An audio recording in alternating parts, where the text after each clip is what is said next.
Friends, आपका बहुत सारा स्वागत है आपके अपनी यूट्यूब चैनल स्टडी विद निधि पे। आज फिर से हम आपके साथ हैं भारत में राष्ट्रवाद चैप्टर लेके और इसके PYQ जो कि पार्ट 1 मैंने पहले वीडियो बना रखा है, इसके चैप्टर 2 करने वाले हैं। तो पार्ट 1 में मैंने आपको 1 से 14 तक क्वेश्चन आंसर सॉल्व करवाए थे। आगे हम 14 से आगे करेंगे और बहुत ही इंपॉर्टेंट चैप्टर है, सारे PYQ हैं, अलग अलग ईयर में आए हुए हैं। तो आपको ध्यान देना है, समझना है और कहीं जाना नहीं है, पूरा वीडियो देखना है। और अगर पसंद आए तो लाइक ज़रूर करना और नहीं पसंद आए तो हमें कमेंट में बताना कि हमसे क्या मिस्टेक हुआ है। ओके, आइए आगे करते हैं। क्वेश्चन नंबर 15 है, असहयोग आंदोलन की क्रमिक मंदता के लिए उत्तरदायी कारक क्या थे? ये CBSE के 2008 में 2013 में आए हुए हैं। शहरों में असहयोग आंदोलन धीरे धीरे धीमा क्यों हो गया, कारण दे। इस तरह से सवाल 2011 में, 2014 में, 2015 में दिया गया था। ओके, इसका आंसर देखते हैं। महंगी खादी। खादी का कपड़ा बहुत बड़े पैमाने पर उत्पादित मिल के कपड़ों से अधिक महंगा होता था और इसे गरीब लोग नहीं खरीद सकते थे। ओके, पहला। और दूसरा है कोई विकल्प नहीं। ब्रिटिश संस्थानों के बहिष्कार ने एक समस्या खड़ी कर दी और समस्या क्या थी?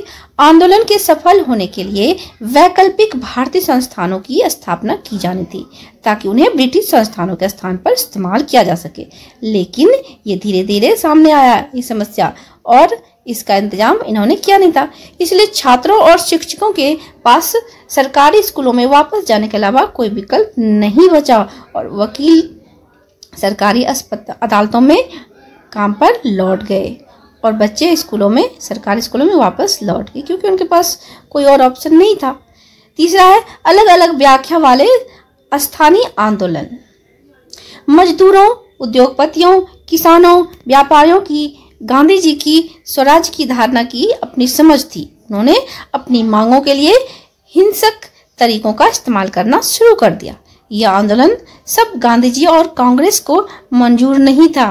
इस तरह आंदोलन की चमक जो थी फीकी पड़ गई। गांधी जी तो अहिंसावादी थे, उन्होंने अहिंसा वाला विरोध शुरू किया था, लेकिन कुछ जो उनके साथी संगी थे जो कि उद्योगपति, मजदूर, किसान, व्यापारी वर्ग थे, उन्हें ये समझ में नहीं आ रहा था। उन्होंने अपने तरीके से गुस्से में आकर जो है हिंसा प्रारंभ कर दिया। इस वजह से यह आंदोलन धीरे धीरे फीका पड़ने लगा।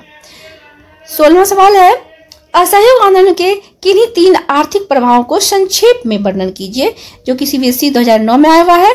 तो देखते हैं इसका आंसर है विदेशी वस्तुओं का बहिष्कार। लोगों ने विदेशी वस्तुओं के बहिष्कार और स्वदेशी कपड़े अपनाने तथा स्वदेशी वस्तुओं के प्रयोग करने का निश्चय किया। दूसरा, आयात पर प्रभाव। जैसे जैसे लोगों ने आयातित कपड़ों को त्यागना शुरू किया, 1921 और 1922 के बीच विदेशी कपड़ों का आयात आधा हो गया। इसका मूल्य 102 करोड़ रुपए से घटकर 57 करोड़ रुपए रह गया। भारतीय उद्योग पर प्रभाव। जैसे ही लोगों ने विदेशी कपड़ों का बहिष्कार करने का फैसला किया, भारतीय कपड़ा मिलों का और हथकरघा का उत्पादन जो है बढ़ गया। ओके, क्वेश्चन नंबर 17 है, वे कौन सी परिस्थितियां थी जिनके कारण जलियांवाला बाग की घटना हुई? घटना के तुरंत बाद लोगों की प्रतिक्रिया को संक्षेप में वर्णन कीजिए। लोगों पर जलियांवाला बाग की घटना के प्रभाव की व्याख्या करें।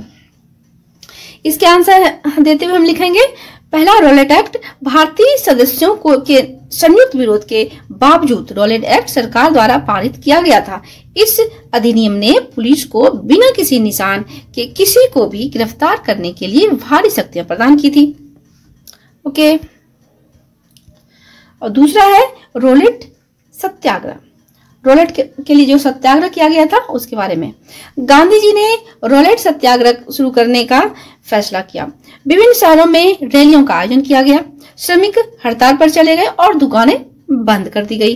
लोकप्रिय विद्रोह से चिंतित ब्रिटिश सरकार ने भारतीय नेताओं को गिरफ्तार करने का फैसला किया। स्थानीय नेताओं को अमृतसर और दिल्ली से उठाया गया। ठीक है, तीसरा है मार्शल लॉ। अब मार्शल लॉ क्या था, आइए देखते हैं। अपने नेताओं को गिरफ्तारी के खिलाफ लोगों की प्रतिक्रिया को देखते हुए पुलिस ने अमृतसर में मार्शल लॉ लागू कर दिया। 13 अप्रैल 1919 को जनरल डायर ने जलियांवाला बाग में जमा हुए लोगों पर गोली चलाई, जिसमें कई लोग, असंख्य लोग मारे गए थे, कई लोग नहीं, बहुत सारे लोग, असंख्य लोग मारे गए थे। वो बहुत दर्दनाक घटना था। ठीक है, आगे देखते हैं। आगे है लोगों की प्रतिक्रिया। जैसे ही यह खबर फैली, उत्तर भारत के कई शहरों में भीड़ सड़कों पर उतर आई। हड़तालें हुई, पुलिस से झड़प हुई और सरकारी इमारतों पर हमले हुए। ओके, हमारा क्वेश्चन नंबर 18 है, बागान श्रमिकों की भी स्वराज की गांधी जी की धारणा की अपनी समझ थी, समझाना। आंसर देते हुए लिखेंगे, असम में बागान श्रमिकों के लिए स्वतंत्रता का अर्थ उस सीमित स्थान के अंदर और बाहर स्वतंत्र रूप से आने जाने का अधिकार था जिसमें वे संलग्न थे, और इसका मतलब था कि वे जिस गांव में से आए थे उसके साथ एक संबंध बनाए रखना चाहते थे। ओके, आगे लिखेंगे, सरकार ने 1859 का अंतर्देशीय उत्प्रवास अधिनियम पारित किया था, जिसके तहत बागान श्रमिकों को बिना अनुमति के चाय बागान छोड़ने की अनुमति नहीं थी, और प्रस्ताव में उन्हें शायद ही कभी ऐसी अनुमति दी गई थी। ओके, आगे लिखना है, जब बागान श्रमिकों ने असहयोग आंदोलन के बारे में सुना तो उनमें से हजारों ने अधिकारियों की अवज्ञा की वृक्षारोपण छोड़ दिया और अपने घरों की ओर चल पड़े। आगे चौथा है, बागान श्रमिकों का मानना था कि गांधी राज आ रहा है और सभी को अपने गांव में जमीन दी जाएगी। ये वजह थी कि सब लोगों ने अपने गांव की तरफ जाना चालू कर दिया। ओके, आते हैं क्वेश्चन नंबर 19 पे। क्वेश्चन नंबर 19 है, आदिवासी लोग असहयोग आंदोलन में क्यों शामिल हुए? तो आंसर लिखेंगे, अधिकांश आदिवासी अपनी आजीविका के लिए वनों पर निर्भर थे, लेकिन नई वन नीति के तहत सरकार ने लोगों पर कई प्रतिबंध लगाए थे, जैसे कि बड़े वन क्षेत्र को आदिवासियों के लिए बंद कर दिया गया था। स्थानीय लोगों को बेगार देने के लिए मजबूर करना। ओके, लोगों को अपने मवेशियों को चराने या ईंधन की लकड़ी और फलों को इकट्ठा करने के लिए जंगलों में प्रवेश करने से रोकना। ठीक है, आगे है, इन सभी कदमों ने क्या किया? पहाड़ी लोगों को जो है क्रोधित कर दिया। न केवल उनकी आजीविका प्रभावित हुई, बल्कि उन्हें लगा कि उनके पारंपरिक अधिकारों से उन्हें वंचित किया जा रहा है, तो लोगों ने क्या किया? विद्रोह शुरू कर दिया। आते हैं क्वेश्चन नंबर 20 पे। क्वेश्चन नंबर 20 है, उन परिस्थितियों का वर्णन कीजिए जिसमें असहयोग आंदोलन वापस ले लिया गया, अथवा गांधी जी द्वारा फरवरी 1922 में असहयोग आंदोलन क्यों वापस ले लिया गया, कारण स्पष्ट कीजिए। इस क्वेश्चन को और अलग तरीके से भी पूछा जा सकता है, जैसे भारत में औपनिवेशिक शासन के दौरान बागान श्रमिकों की स्थितियों की व्याख्या करें। आंसर देते हुए हम लिखेंगे, फरवरी 1922 में 1922 में गांधी जी ने निम्नलिखित कारणों से असहयोग आंदोलन को वापस लेने का निर्णय लिया था। ठीक है, आंदोलन हिंसक हो रहा था।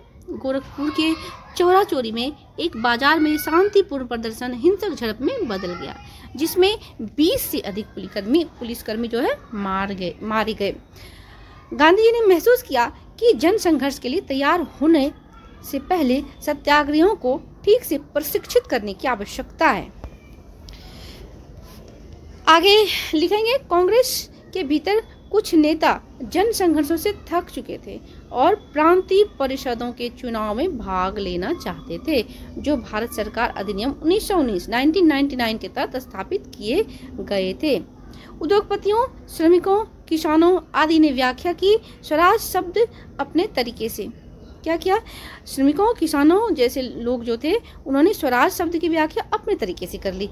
आंध्र प्रदेश जैसे कई स्थानों पर अल्लूरी सीताराम राजू जैसे नेताओं ने जोर देकर कहा कि भारत को केवल बल प्रयोग से ही आजाद किया जा सकता है, लेकिन वहां के मूल्य कांग्रेस को मंजूर नहीं था। ओके, आगे अगला क्वेश्चन है, क्वेश्चन नंबर 21। क्वेश्चन है, गांधी जी गांधी इरविन समझौता, माफ कीजिए, गांधी इरविन समझौता कब हुआ था? संधि के प्रावधानों का उल्लेख कीजिए। तो आंसर है गांधी इरविन समझौता पर 5 मार्च 1931 को हस्ताक्षर किए गए थे। ओके, अब समझौते के प्रावधान क्या क्या थे, आइए देखते हैं। ये मिस टाइपिंग है, इसको ध्यान मत दें। गांधी जी ने दूसरे गोलमेज सम्मेलन में भाग लेने की सहमति दी थी। सरकार राजनीतिक बंदियों को रिहा करने पर सहमत हो गई थी। अगला क्वेश्चन देखेंगे। अगला क्वेश्चन नंबर 22। क्वेश्चन नंबर 22 है, स्वराज्य पार्टी का गठन क्यों किया गया? पार्टी किसके द्वारा बनाई गई? उत्तर देते हुए हम लिखेंगे कुछ कांग्रेसी नेता थे जिन्होंने विधान परिषदों के भीतर से अंग्रेजों से लड़ने के विचार का तर्क दिया या उसकी वकालत की। वे परिषदों के माध्यम से विभिन्न सुधारों के लिए सरकार पर दबाव बनाना चाहते थे।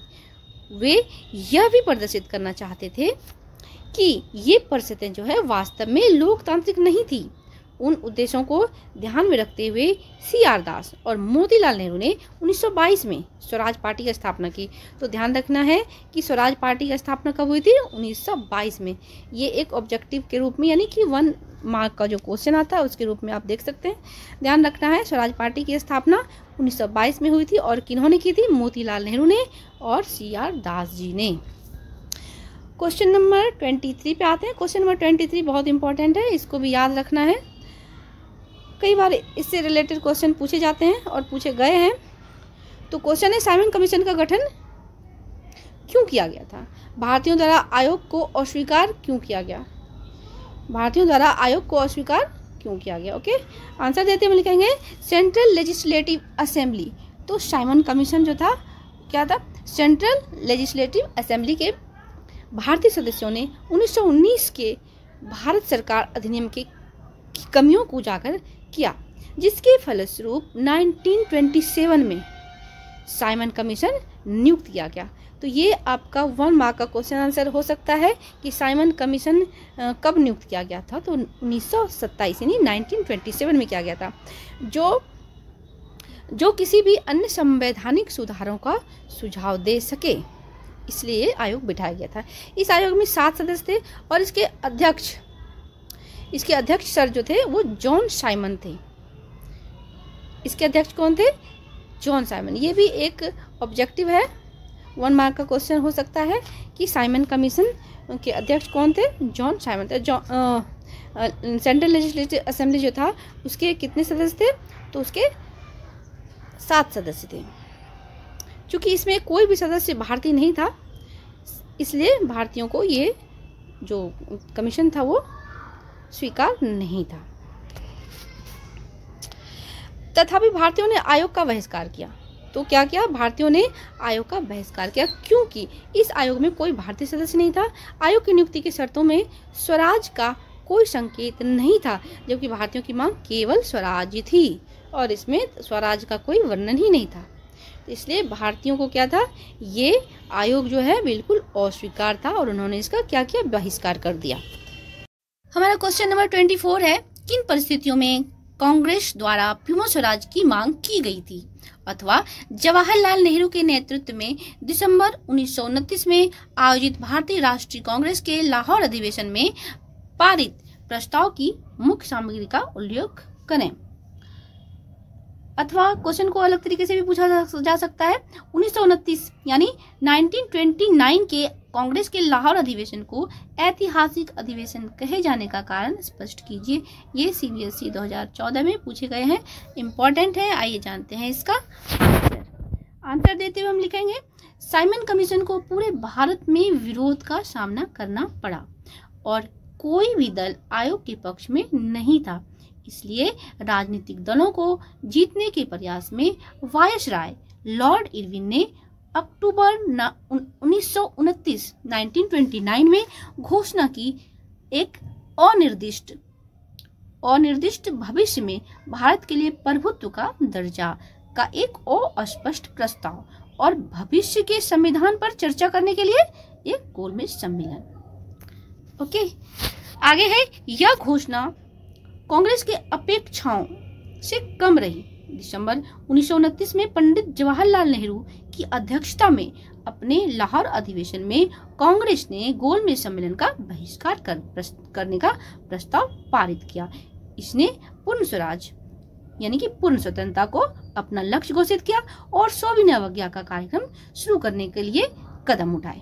प्यूमा स्वराज 26 जनवरी 1930 या 1930 को पूरे भारत में मनाया गया। तो ये था आपका प्यूमा स्वराज, जिसमें कि कांग्रेस ने और उनके कार्यकर्ताओं ने और पूरे देश ने एक शपथ उठाया कि हमें पूर्ण स्वराज चाहिए। इसकी एक तरह से इसकी प्रतिज्ञा की। आइए देखते हैं अगला क्वेश्चन क्या है। अगला क्वेश्चन है क्वेश्चन नंबर 25। हमारा अगला क्वेश्चन है, कांग्रेस के खिलाफ लड़ने के लिए गांधी जी ने नमक को हथियार के रूप में क्यों चुना? महात्मा गांधी ने नमक को एक शक्तिशाली प्रतीक के रूप में क्यों देखा जो राष्ट्र को एकजुट करता है? ये क्वेश्चन 2011 में पूछे गए हैं सीबीएसई में, और आइए जानते हैं इसके आंसर्स। तो इसका आंसर है, नमक अमीर और गरीब समान रूप से खाया जाता है। जो नमक होता है वो अमीर और गरीब दोनों के ही भोजन में समान रूप से होता है, ठीक है। और यह भोजन के सबसे आवश्यक वस्तुओं में से एक था। नमक पर कर और उत्पादन पर सरकार के एकाधिकार ने ब्रिटिश शासन के सबसे दमनकारी चेहरे को उजागर कर दिया। आंदोलन को व्यापक आधार देने के लिए नमक को इसी वजह से चुना गया। ओके, आते हैं क्वेश्चन नंबर 26 पे। क्वेश्चन नंबर 26 है, सविनय अवज्ञा आंदोलन में गरीब किसान क्यों शामिल हुए? गरीब किसानों और कांग्रेस के बीच संबंध अनिश्चित क्यों रहे? यह क्वेश्चन भी इम्पोर्टेंट है, 2014 में पूछा गया है। तो आइए जानते हैं इसका आंसर। आंसर है, गरीब किसानों की अपनी समस्याएं थी। वे न केवल स्वराज कम करने में रुचि रखते थे बल्कि किराए की छूट की मांग करते थे, जिसे वे अवसाद के वर्षों में भुगतान करने में विफल रहे थे। आगे, देश के कुछ हिस्सों में उन्होंने किराया नहीं अभियान चलाया, जिसे कांग्रेस का समर्थन तो नहीं था, क्योंकि इससे अमीर किसान और जमींदार जो थे वो नाराज हो सकते थे। देश के कुछ हिस्सों में उन्होंने क्या किया? किराया नहीं अभियान चलाया, ओके, जिसे कांग्रेस का समर्थन नहीं था, क्योंकि इससे अमीर किसान और जमींदार लोग नाराज हो सकते थे। ये गरीब किसान समाजवादियों को कम्युनिस्टों के नेतृत्व में कई तरह के कट्टरपंथी आंदोलनों में शामिल हुए, इसलिए गरीब किसान और कांग्रेस के बीच संबंध अनिश्चित रहे। समझ में आया? कांग्रेस जो थे वो गरीब किसानों का पक्ष नहीं ले रहे थे, क्योंकि उन्हें लगता था कि जो जमींदार लोग हैं और अमीर किसान जो है वो नाराज हो जाएंगे। अब जानते हैं क्वेश्चन नंबर 26 क्या है। क्वेश्चन नंबर 26 है, सविनय अवज्ञा आंदोलन में व्यापारी वर्ग ने क्यों भाग लिया? आंसर देखेंगे। आंसर है, व्यापारी वर्ग विदेशी वस्तुओं के आयात से सुरक्षा चाहता था। वे व्यवसाय को औपनिवेशिक प्रतिबंधों से मुक्त करना चाहते थे। एंड व्यापारिक समुदाय ने स्वराज की अपनी तरीके से व्याख्या की। वे स्वराज को उस समय देखने आए जब व्यापार पे औपनिवेशिक प्रतिबंध नहीं रहेंगे और व्यापार क्या होगा कि बिना किसी बाधा के फले फूलेगा। ओके, देखते हैं क्वेश्चन नंबर 28। क्वेश्चन नंबर 28 है, सविनय अवज्ञा आंदोलन के प्रति भारतीय व्यापारियों और उद्योगपतियों के दृष्टिकोण की व्याख्या कीजिए। जो सीबीएसई 2015 में पूछे गए हैं, क्वेश्चन अलग अलग तरीके से भी पूछे गए हैं। तो आइए जानते हैं इसका आंसर। आंसर है, व्यापारिक समुदाय का नेतृत्व प्रमुख श्री पुरुषोत्तम दास और श्री जीडी बिरला जैसे उद्योगपति कर रहे थे। ओके, उद्योग औपनिवेशिक नीतियों का विरोध करके देखते हैं क्या क्या है इसके तथ्य। आंसर, औद्योगिक वर्ग अपने व्यवसाय का विस्तार करने के लिए उत्सुक था, इसलिए उन्होंने व्यापारिक गतिविधियों को प्रतिबंधित करने वाली औपनिवेशिक नीतियों के खिलाफ क्या क्या प्रतिक्रिया व्यक्त की। वे विदेशी वस्तुओं के आयात के खिलाफ सुरक्षा चाहते थे और रुपया स्टर्लिंग विदेशी मुद्रा अनुपात जो आयात को हतोत्साहित करेगा। आगे है विभिन्न संगठनों का गठन। पॉइंट वाइज लिखने से बड़े बड़े जो क्वेश्चन होते हैं वो आसान हो जाते हैं, आसानी से याद होते हैं और हमें लंबे टाइम तक याद ही रहते हैं, समझ में आता है। ठीक है, तो थोड़ी परेशानी कम हो जाती है कि हम बहुत बड़ा क्वेश्चन याद कर रहे हैं। तो आइए क्वेश्चन देखते हैं, इसका सेकेंड पार्ट क्या है। विभिन्न संगठनों का गठन। व्यापारिक हितों को संगठित करने के लिए उन्होंने 1920 में Indian industrial and commercial Congress और 1927 में federation of the Indian chamber of commerce and industries, जिसको बोलते हैं FICCI, का गठन किया। ठीक है, आगे देखते हैं। आगे है सोबिना अवज्ञा को समर्थन। तो सोबिना अवज्ञा के नेतृत्व में पुरुषोत्तम दास, ठाकुर दास और GD आई बिरला जैसे प्रमुख उद्योगपतियों ने भारतीय अर्थव्यवस्था पर औपनिवेशिक नियंत्रण पर हमला किया और पहली बार शुरू होने पर सोबिना अवज्ञा आंदोलन का समर्थन पहली बार किया। ठीक है, आगे देखते हैं। वित्तीय सहायता। उन्होंने वित्तीय सहायता दी और आयातित सामान खरीदने या बेचने से इनकार कर दिया। अधिकांश व्यवसायी स्वराज को एक ऐसे समय के रूप में देखने लगे जब व्यापार पर औपनिवेशिक प्रतिबंध नहीं रहेंगे और वह व्यापार जो है, उद्योग बिना किसी बाधा के आगे बढ़ेगा, फलेगा फूलेगा। देखते हैं 5वां पॉइंट क्या लिखा हुआ है। 5वां पॉइंट है मजदूर वर्ग की भूमिका। औद्योगिक मजदूर वर्ग जो है उन्होंने सोबिना अवज्ञा में भाग लिया। 1930 में छोटा नागपुर में हजारों मजदूरों ने विरोध रैलियों और बहिष्कार अभियानों में क्या किया, भाग लिया। 7 हो गए। ओके, आते हैं क्वेश्चन नंबर 29 पे। तो हमारा क्वेश्चन नंबर 29 है, बाद में व्यापारी वर्ग सोबिना अवज्ञा आंदोलन से क्यों पीछे हट गए। ओके, गोलमेज सम्मेलन की असफलता के बाद व्यावसायिक समूह अब समान रूप से उत्साहित नहीं थे।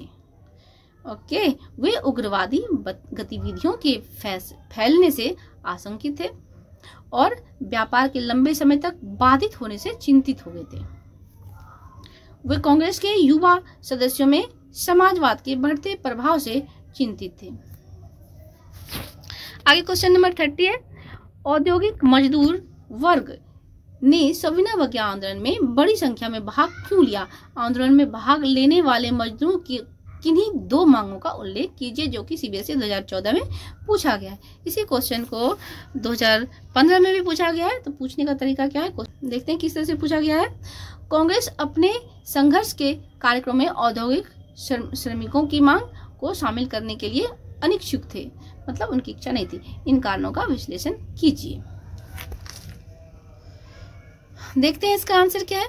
आंसर देते हुए हम लिखेंगे, सोबिना अवज्ञा आंदोलन में नागपुर क्षेत्र को छोड़कर औद्योगिक श्रमिक वर्गों ने बड़ी संख्या में भाग लिया।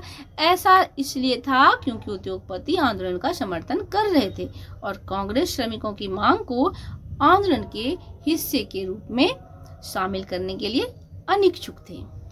अब श्रमिकों की मांग क्या थी वो भी देख लेते हैं। श्रमिकों की मांग थी, उन्होंने अधिक वेतन की मांग की थी और उन्होंने काम करने की उचित परिस्थितियों की मांग भी की थी।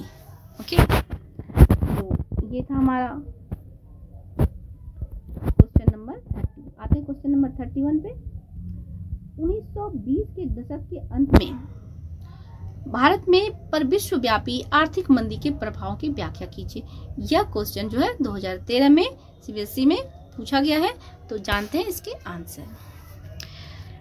मंदी ने तुरंत भारतीय व्यापार को प्रभावित किया। 1928 और 1934 के बीच भारत का निर्यात और आयात लगभग आधा हो गया। जैसे ही अंतर्राष्ट्रीय कीमतें गिरी, भारत में कीमतें दर गिर गई। 1928 से 1934 के बीच भारत में गेहूं की कीमतों में 50% की गिरावट आ गई। ओके, कीमतों में गिरावट का गरीब किसानों पर गहरा प्रभाव पड़ा। हालांकि कृषि कीमतों में तेजी से गिरावट आई, लेकिन औपनिवेशिक सरकार ने किसानों को करों में कोई राहत देने से इनकार कर दिया। विश्व बाजार के लिए उत्पादन करने वाले किसान सबसे ज्यादा प्रभावित हुए। ओके, फिर इससे क्या हुआ कि उन पर कर्ज बढ़ गया। उन्हें अपनी जमीन बेचने या गिरवी रखने के लिए मजबूर किया गया। लोगों को टी सेना और चांदी जैसी अपनी संपत्ति बेचनी पड़ी उसके लिए मजबूर होना पड़ा बेचने के लिए। भारतीय जूट उत्पादक सबसे अधिक प्रभावित हो गए। तो ये थे आपके क्वेश्चन के आंसर।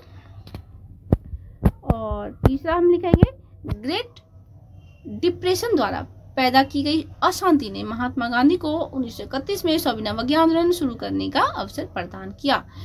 शहरी भारत के लिए अवसाद कम गंभीर साबित हुआ। गिरती कीमतों के कारण निश्चित आय वाले जो लोग थे, जैसे शहरों में रहने वाले जमींदार, उन्हें किराया मिलता था, और मध्यम वर्ग के वेतनभोगी जो थे कर्मचारी अब खुद को बेहतर स्थिति में पाते थे। सब कुछ कम खर्चा, औद्योगिक निवेश में भी वृद्धि हुई, क्योंकि सरकार ने राष्ट्रवादी राय के दबाव में उद्योगों को टैरिफ संरक्षण प्रदान कर दिया। तो ये थे आपके आज के सवाल। आज के लिए बस इतना ही। मिलते हैं फिर से दूसरे किसी नए वीडियो में नई जानकारियों के साथ। तब तक के लिए आपका बहुत बहुत धन्यवाद। Thanks for watching. Good bye.